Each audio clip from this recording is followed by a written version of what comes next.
I'm back, I'm biased, I'm bothered, and I am always unfiltered. If you are easily offended, this is not the place for you. But you still haven't managed to worthy up? Not to worry, let's get into this mess. Season 20, episode 6 of Sister Wives. Oh, I wasn't disappointed, lads. Anyway, let's hop right in.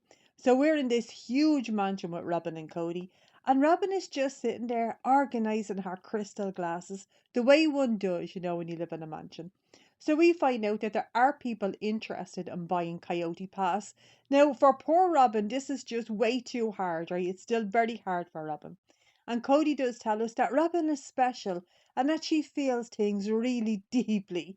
I thought, all right then, Cody, you tell yourself that if you need to. So we're finding out that Robin has spoken to Mary about the land. And she said to Mary that if she has any say, Cody will be fair. But she's telling us that on a good day, Cody is fair. But on a bad day, yeah, not so much. So we find out that Cody is going to give the wives 25%. And then he just wants to be left the hell alone. So we are now going out on a very produced date with Christine and David. Christine looks stunning here. She really does look beautiful. So while we're on the date having dinner, we find out that these two love being married. They love monogamy. All the things, right? So what are we going to talk about? Yep, you guessed it. We're going to talk about Cody Brown. Now, Christine tells us that in her marriage, she did actually keep score in the relationship. And then we hear from Mary, and Mary is like, yeah, I did that too. But I was wondering when, because for at least a decade, Cody wasn't even visiting her. He never stepped foot in the woman's house. Anyway, we also hear from Janelle. Janelle is like, nah, she didn't keep score. That didn't surprise me. I know, Janelle doesn't really give a shit about things like that. Anyway, then we get into this conversation on the date, right? So David's first wife, her name was Margaret. So the conversation we're having is like calling the person the wrong name. So apparently David has called Christine Margaret, but he lets us know that he did it in a loving way. I thought, oh, that's when they were banging. Now Christine says that she has called David Cody, but when she was angry, which I thought was very telling. But these two are letting us know that they're not jealous of each other's prior relationships, but why the hell would you be? They're in their 50s. Obviously, they've had a life before each other. But we also find out that Cody rarely called the wives the wrong name. That was actually quite surprising to me. But what wasn't surprising to me? Mary. Because we hear from Mary and she tells us sometimes she calls Jen the wrong name. She can call her either Janelle or Christine. I thought, for God's sake, Mary. She doesn't even talk to Christine. And I know that when she does talk to Janelle, it's very rarely and it's only about the land. So, anyway, back to the date, right? David is asking the questions that we all want to know. So he gets right to it and he says, how is it going with the other wives? So between Janelle and Christine, everything is grand. But Christine says she's not interested in either Mary or Robin. So the reason why is because Mary is basically a bit of a bitch. That's why she's not interested in a relationship with her. But when it comes to Robin, she said, I can't trust her. And the reason she feels that she can't trust Robin is because she would confide in Robin about her marriage with Cody, like her relationship. And then Robin, being the sleeping little cow that she is, would just go back and tell Cody Brown everything. I knew that she'd be like this. So we're hearing from Robin about this, and of course she's a victim, right? Because she's telling us that she was only trying to help the situation by interfering in these people's marriages. Oh, but Christine does say that she is open to a relationship with Robin's kids when they're older. So I believe she's talking about Solomon and Ariella here because the other two grown arse women, if they wanted contact with the OG family, they could do it. They're not kids. Anyway, then Christine starts talking about a family reunion. I need this so badly in my life. But she does say that her and Janelle would definitely go, but she doesn't know what it would take for the whole family. I do, and it's loads and loads of TLC money. But you know what? They'd get it back because I guarantee you everybody would watch that. So now we're going to hear from Slow Mo Joe, okay? Big downer, Robin. Now, she's too scared about a reunion because the family, they're just toxic. I thought that's grand, Robin, but you are actually gonna have to pay that mortgage pretty soon. And I bet it's pretty big. Oh, I need a reunion, I really do. So now we're gonna get a video call. but as Cody is calling it, a conference call. So he's going to be talking to Janelle and Mary. Now, Robin can't go with him because she's just too heartbroken. I thought I need to be able to say this in my life. I need to be able to say, right? Oh no, the alarm can't go off in the morning. I'm just way too feckin' heartbroken. I need to be able to do that. So anyway, Cody, this all gets really awkward. Cody, Mary, and Janelle are talking. These people do not want to be talking to each other.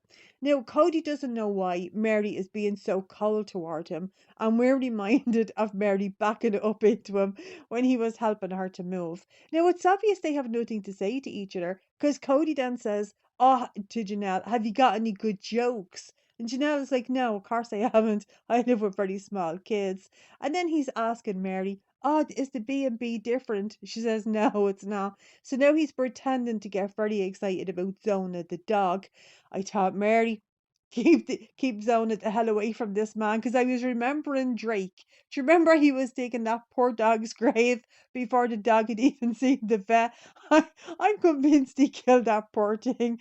Cheapers justice for Drake. Be careful there, Zona. Anyway, Mary says she has heard Cody talking about her and her friends. She has set very firm boundaries. I knew, right? I knew that Cody Brown made a huge mistake coming for Jen. I knew it. I knew he did. Anyway, there's an offer on Coyote Pass, and it's 125 grand per acre, but they were offered the full price. And then I find out that not everybody's names has been added to the feckin' property still. Jeepers. Like his name is on everything, and obviously Robin's name is too because she's married to him. Anyway, Janelle is saying, "Look, I'm not gonna hold my breath." I don't blame her. Then we find out that poor Cody is being expected to do everything, to do all of the work on the land to get it sold. And I thought, like, what? Like, all his crap is probably there. He's the one, cutting down trees and peeling logs. These women haven't been out there. But Janelle says that she has offered to get somebody out there to clean it up. But she's also offered to get her solicitors to organize the ownership, like the names on this property. He just didn't want to sell it because it didn't suit him. Anyway, but we're back in the restaurant with David and Christine. And we find out the conversation, we've heard this before, right? When Cody was saying to Christine that he was worried about her dating, not because they had a small child together now. He was worried about her dating a guy because the guy would just want the family money. Gee, poor fucking truly. Anyway, Christine is asking David, would he go and hang out with Cody? Now, he says yes, okay? But we hear from Cody, and Cody reckons that he should have known David because Truly lives with him. I tell him, no shit, Cody, but you have had plenty of time to organize that. I don't know why he didn't do it. His teenage daughter living with a man that he doesn't know. He's such a crap father. Anyway, Christine is asking David if he wants to go on a trip with Cody. This is definitely all set up.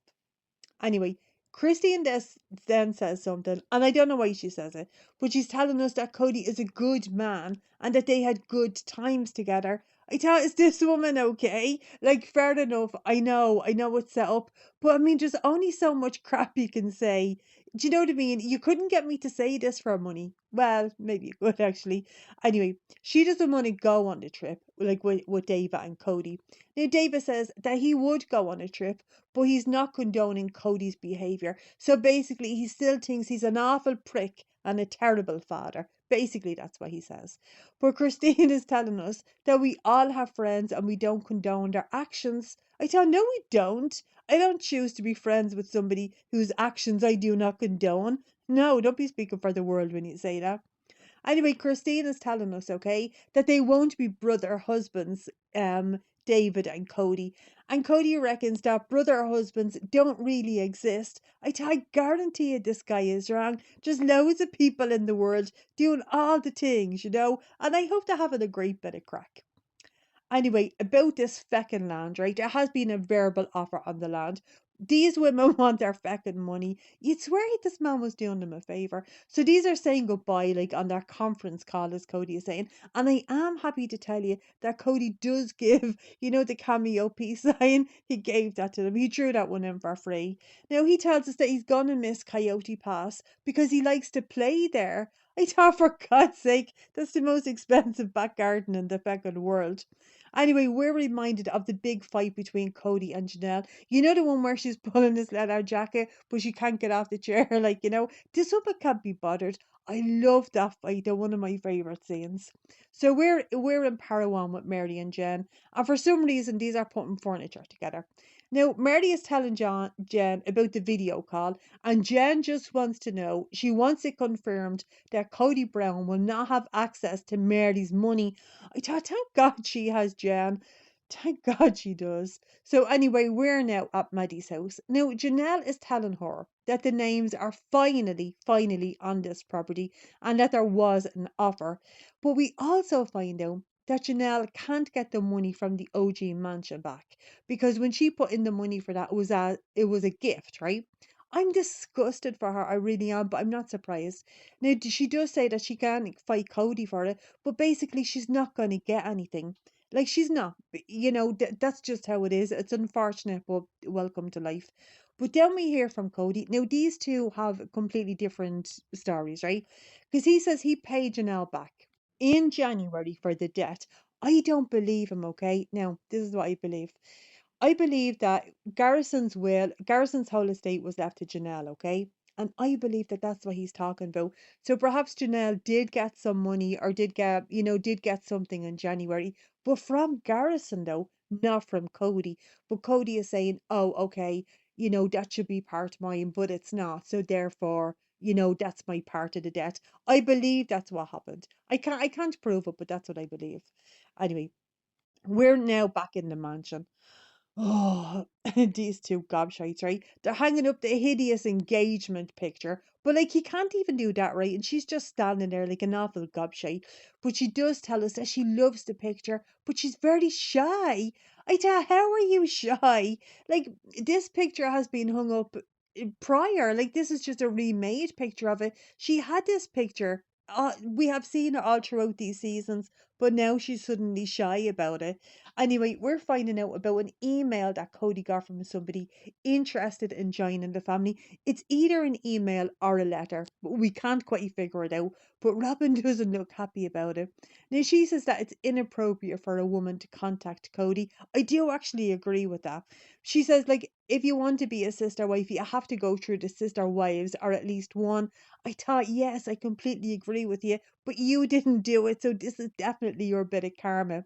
Now Cody is then calling this email a letter, and he's saying that he didn't reply to it, but he did delete it. So I don't know whether he's talking about an email or a letter, or whether he even got one. I do want to believe that he did get one, and I do want to see Robin just navigate that kind of a relationship with a 29-year-old, I want all of that, but like, he can't even show her it because he says he's after deleting it. And he says he deleted it because Robin is his one true love. This woman right here is his sweetheart. Oh, better you than me. Anyway, Robin says, I've never heard this before, right? Robin says that when a woman sees a married man, she just, with money, right? She just wants to drop her eggs. I have never heard that expression. It's also disgusting. But of course, if anybody knows about dropping their eggs and meeting a man with money, it's Robin. So Robin was told that somebody was interested in polygamy, but Cody wouldn't even look at this person. She was asking him to look at the person. He said no. I guarantee you, okay, whoever this was, she was about 80 years of age. I know that, I know. So we're reminded of these two Ediths Carton. And Cody is saying it made Christine ridiculous. I thought, all right then, but are we not going to mention the fact that she was heavily pregnant? And with baby number 6, she had never met or seen Robin, and you were driving 5 hours each way every feckin' weekend while she was stuck at home with her big huge baby bump and 5 other kids to look after. That's probably why she was being ridiculous. So Cody says basically Robin just outshined Christine. I thought how lovely. but he also tells us that he tried to love the OGs and God love him, he even faked it, but it just wasn't working, it was just never gonna work. But give him kudos, he did actually try. Oh, no wonder these kids fucking hate him. Anyway, we are now with Mary and Jen. So Mary reckons that Cody is just trying to wear them down over the land, but she is not going to let it go. I thought, of course she's not. She is never going to let this go. You have to bear in mind, she hung on to Cody Brown for a decade when the man wouldn't be with her. He was telling her, I just want you to go away. There's no way she's leaving this fucking land. Anyway, Jen says to Mary, you haven't been back in Flagstaff for a while. Will you have to go back to sign for the property? And if she does go back, right, that she should go and give Robin a kiss on each cheek and just whisper into her ear, I still want this. Sometimes Jen cracks me up, like she really does. But these two, like, they're not just cracking up, they think that this is hysterical. So we are now back in the mansion. And Cody is asking Robin, why would a woman be contacting him in a plural marriage? Why would they want to do this? I thought for your money, you feckin' idiot. But Robin, of course, is a victim again because she's saying that a woman really want a community and that's what she wanted. I thought, Robin, these OGs had a community. You feckin' destroyed it. You destroyed it for all of us because we love watching it on the telly. Anyway, now Cody is kind of sort of willing to accept that he is somewhat kind of responsible for the failures of his marriages. I thought, jeepers, that's big of him. They were only together for about 30 fucking years. Anyway, then I see Mary with her wedding dress. Why does she still have this? Why does this woman still have this wedding dress? And apparently she has found a letter in the box with the wedding dress. I guarantee you she just stuck that in before the camera crew arrived. Anyway, that is our recap. I hope you guys enjoyed. And if you did, go ahead and hit subscribe and I will catch you on the next one. Have a great day.